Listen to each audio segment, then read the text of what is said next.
Tight करा फळकला काय करायचे? फॉलो कोणाला फॉलो? तुला लिंबवणीच्या झाडामागे चिंतेला झोपला ग बाई. मी ह्या बॅग भरून निघालतो पुण्याला. जाण्याची इच्छा तर नव्हती गाव सोडून, पण फोटोग्राफी शिकण्यासाठी मला जावं लागणार. बाय. बाहेर राहायला जायलो म्हणल्यावर घरच्यांनी चिवडा हे चटणी तर बांधून दिलतीच. जाताना गावातल्या मारुतीचं दर्शन घेतलं आणि इकडं आमच्या पणजीबाई बसल्या होत्या. मग गंगाखेडसाठी आम्ही गाडीवर निघालो आणि गावाकडचे रस्ते म्हणल्यावर काय अशा प्रकारचे तुम्ही बघू शकतात.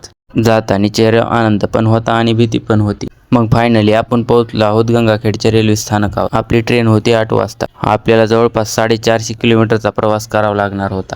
तुम्हाला तर हा मॅप पाहून समजलंच असेल. नंतर मी ट्रेनमध्ये बसलो. बसून रात्रीचे 10 वाजले होते. मग भूक लागली. मग आपल्या घरून दिलेली चपाती आणि भाजी खाऊन घेतली. ट्रेनमध्ये प्रवास पडून आणि या धावपळीने शरीरात सगळा बुकना पडला होता. पार्ट 2 साठी फॉलो करून घ्या.